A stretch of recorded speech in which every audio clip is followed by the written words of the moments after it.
It's late October in the Cotswolds, where Jeremy Duckworth is moving to put down roots and escape the hectic executive life. The renovation of his 16th century house is into its first week. This is all going to open up to sort of like a gallery, so that there'll be banisters there and you can look down. But Jeremy's change of kitchen design has put a spanner in the works. Teresa's layout and the new position of the cooker is giving Bob the architect a headache.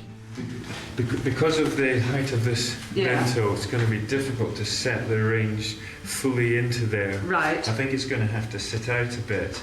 By how much? At least not quite as far as this line, but probably not far off it. Right. Which then, by the time we've got units on that side, I think we might have to lose that centre element. You know, this is an issue.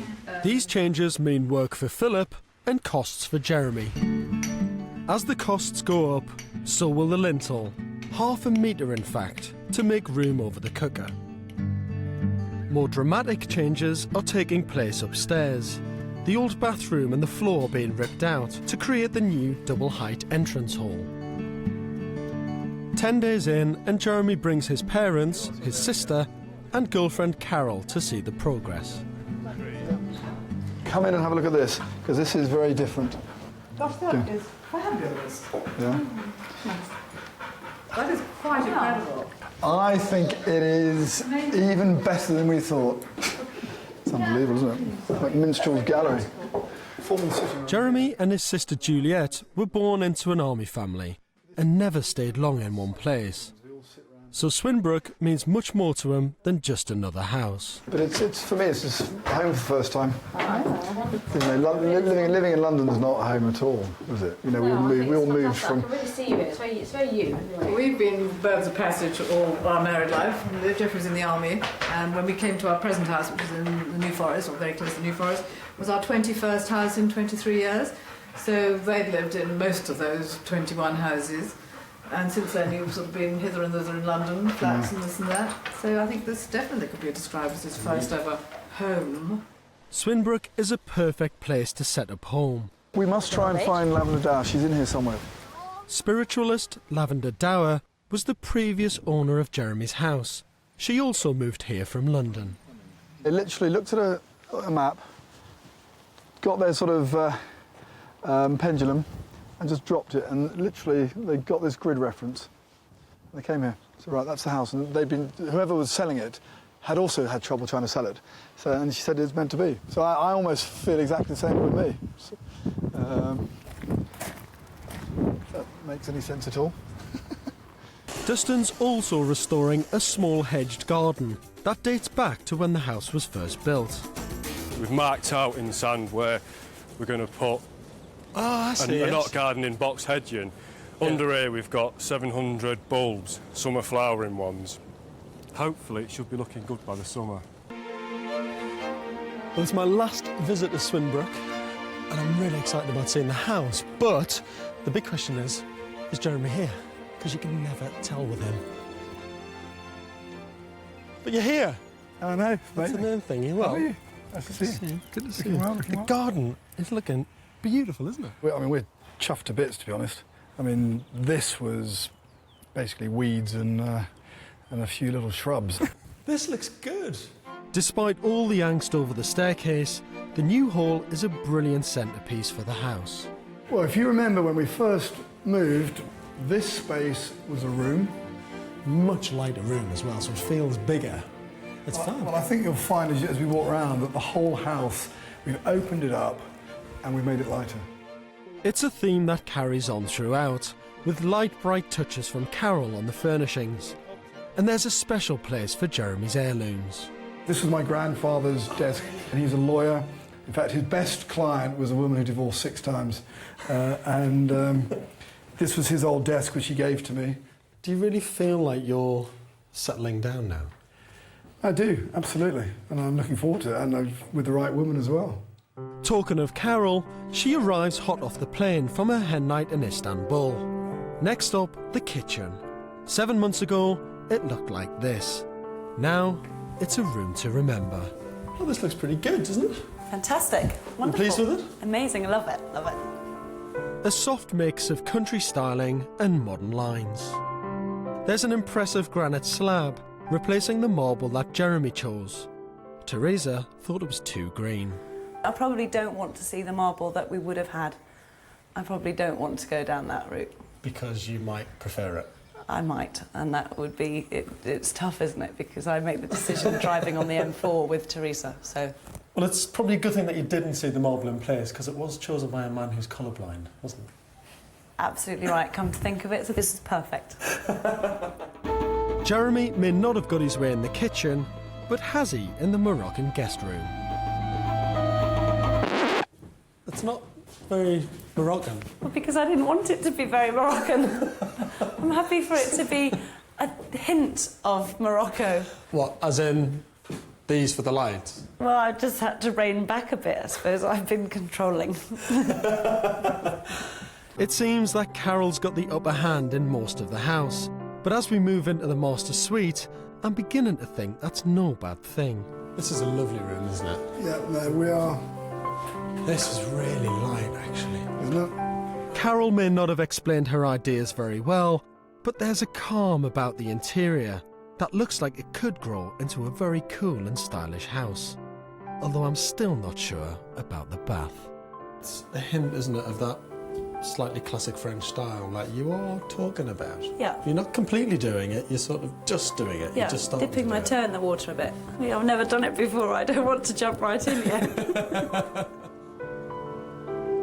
For Jeremy and Carol, this has been a difficult journey, but at last it seems they've reached the end. It's been hugely wearing as a project, but the joy of coming in and it feels almost like home, and knowing that it will be like home far outweighs that.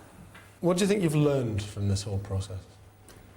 I think teamwork, in that you shouldn't just have a view and stick to it.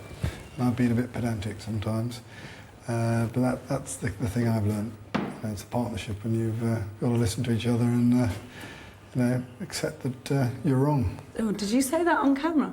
Yeah. Can I have a copy of that? Do you have to sort of both pinch yourselves a little bit? I just spent a weekend with my closest girlfriends on my hen weekend saying, what the hell happened? This was me a year ago and this is me now, and it is like a fairy tale. I'm a plumber's daughter from Barnby Moor. Now I live in a great house in the middle of Swinbrook. It's amazing.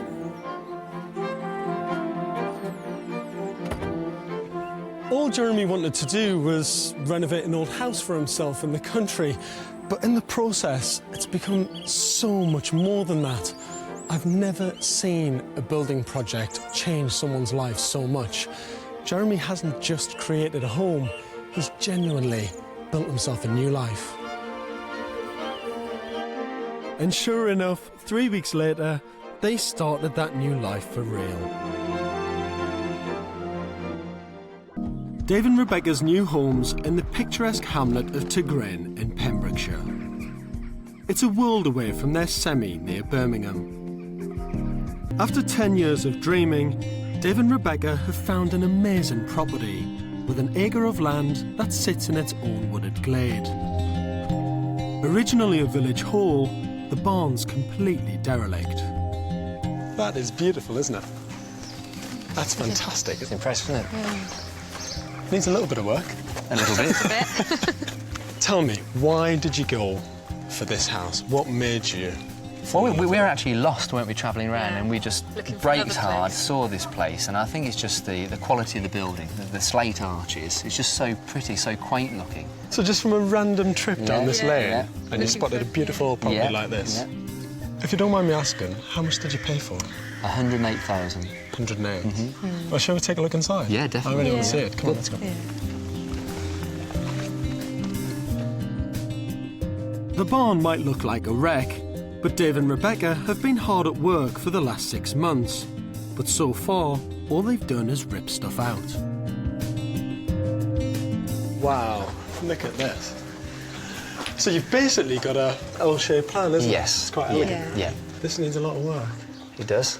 So do you want to run through the layout with me, just roughly what you envisage doing with the place. And this will be the living room. So your living room comes all the way through here to this back wall, and then you're saying it might just turn around that corner a little. Another wall just slightly indented there, I think. OK. Dave and Rebecca want to transform the barn into a beautiful rustic family home and keep as much of its original character as possible. They'll use natural materials throughout to give a traditional country look.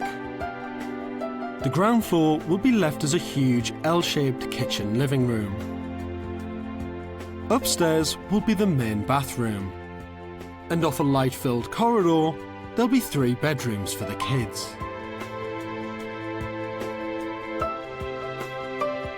Beyond them, the spacious master bedroom will have a high vaulted ceiling and uninterrupted views across the Pembrokeshire countryside. Part of the dream is to get a great home without a huge mortgage, so they can afford a quieter life. Dave and Rebecca borrowed £100,000 to buy the property. They want to spend as little as possible on the conversion.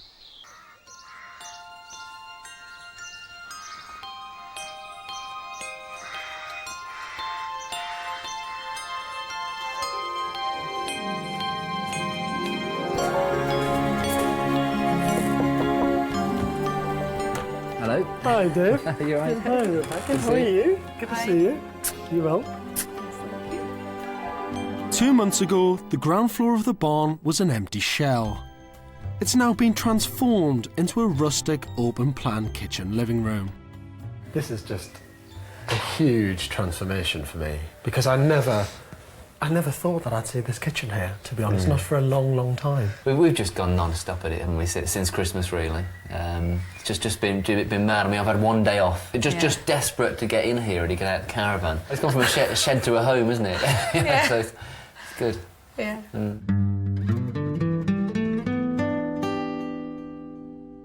Oh, your bedroom. Yeah. Our room, yeah. This is fantastic, isn't it? Yeah. This is great. This is actually quite a romantic room, isn't it? I love it. Yeah, yeah. Well, it's just how we imagined, isn't it? Yeah. We got our bits of furniture in. We couldn't resist once we got the space, putting them in place, and then we thought, wait a minute, let's just try and go for it. Get in here. So you're going to start using it? Yeah, tonight, hopefully. Tonight? Tonight's going to be your first night we're just in your really new fed home. up of being in the caravan, so... More than anything, it's an excitement about we'd getting go in here, for it and isn't move in, yeah. It's not quite finished, but... Rebecca's right, there's still a lot to do, from decorating the rough line plaster to finishing the ceilings. With their baby due in just 2 weeks, Dave's transformed a building site into a home in the nick of time. The upstairs is still open plan, but after a year and a half in the caravan, it's luxury for the kids. Throughout, Dave's perfectionism shines through, but this couple took on a mountain of debt to get the barn this far. To finish it, they've now got to sell the plot they've had on the market for 5 months.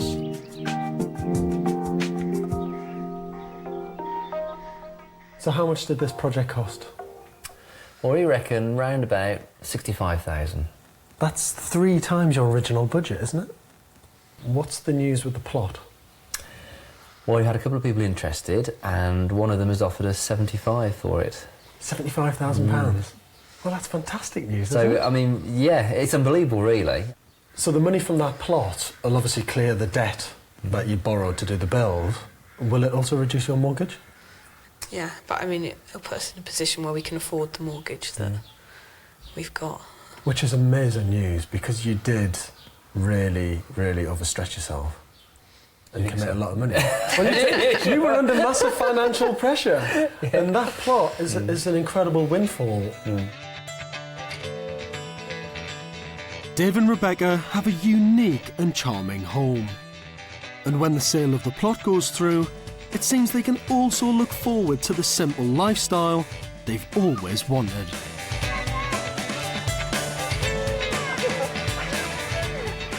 What does the future now hold for you? Potentially holds what we hoped it would hold, you know, a good family existence, some time with the kids, you know, on a regular basis. not dictated to by just working all the time. I mean, Dave, you left a very, very hectic and stressful teaching job. What's the plan now?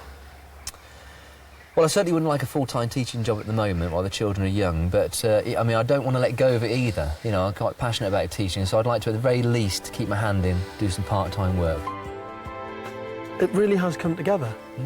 It's incredible, really. Shocking, isn't it?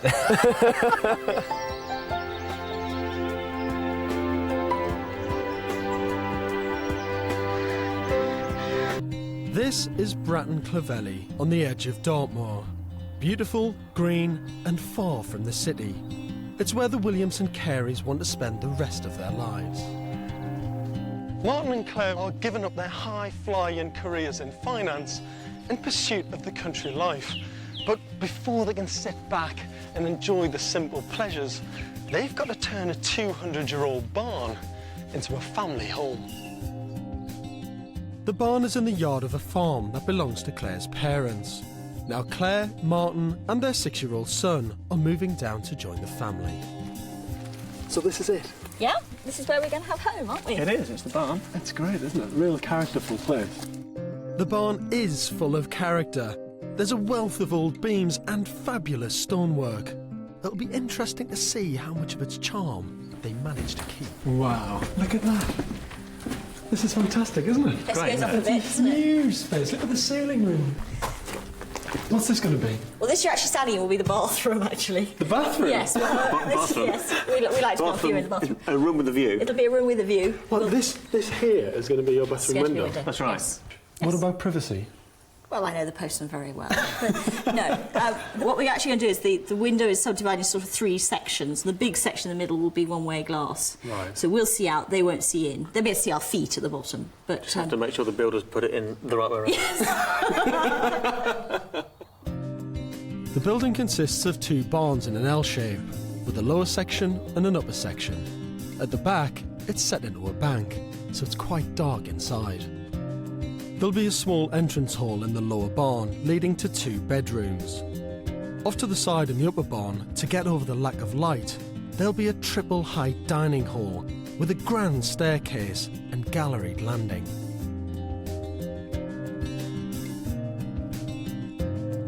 Most of the living space will be on the upper floor, where there'll be a large open-plan living room. At the far end, and with no direct access to the outside, will be the kitchen. It's a strange arrangement, but does take advantage of the light and views at this level. On the other side of the triple-height hall is the bathroom with the big window and the master bedroom. It's a huge building, and the budget for the renovation is £270,000, which they got from selling their old house. The barn itself was a gift from Clare's parents, which is nice.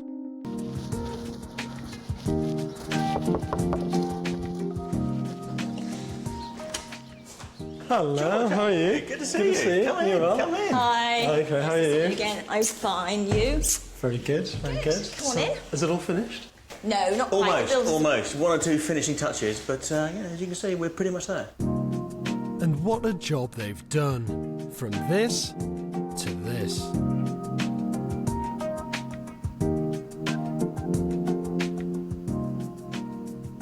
Really, really nice, This isn't it? is stunning. What an incredible space. It's an extraordinary room. Natural light floods right down into the space, and the oak staircase is magnificent. Although I'm not sure this fireplace is a fitting replacement for the original pillars. But at least one piece of character has survived, and it's fabulous.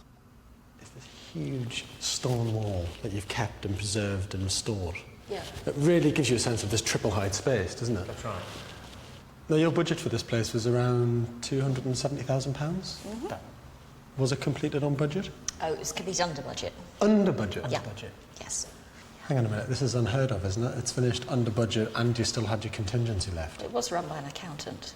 Yes. That financial background, I suppose you'd expect it to be under budget, wouldn't you? But the savings aren't obvious. Upstairs, the luxurious wide oak boards contrast with the white rendered walls. It's a bright and modern look, particularly in the living room, although it has been at the expense of the charm of the ancient beams and stone walls. Because lots of people say to us, oh, you should leave the original A-frames in and all this, and I said, oh, come on. That would have been the height of the ceiling, every 8 of them. You'd have had to duck under all of them, and you just could not have lived in it. Claire's other problem here was the furniture layout. Her solution is an L-shaped sofa, set with its back to the fire. So you'll have a TV on that wall in the corner. And a cabinet and a bookshelf and all the usual stuff one has in a room. But, and also, I wanted to keep the corridor, because I couldn't see us weaving through furniture every time we wanted to go to a kitchen or anything like that. Further along, Claire's reused an old central island and a fridge unit from her last kitchen. On the far wall, there's a new run of units with a cool granite worktop and lovely views. A great place to peel your spuds, and it makes up for the distance you have to carry them from the car. At the other end, this dilapidated ruin is now the bedroom. The ceiling is still red, very red, but overall, it's a nice room. And this window really makes all the difference. New windows, yeah. And you had the 2 small ones on that side, and we had this one knocked through, and you can see dot all across in the distance. In the ensuite, there's a change of mood with a 1920s feel, but it's a big room for a bathroom. The boxing around the soil pipe isn't quite as bad as I thought, but the window is still a problem. The one-way glass just about works, but there's simply too much of it. I'm not completely convinced, but, you know. Keep it under advisement. Oh, yeah, oh well, I'll just let that one go, I think. This is not an elegant and sympathetic conversion of an agricultural building, but Claire has produced a light, spacious and surprisingly colourful home. It's a city house transported into the country.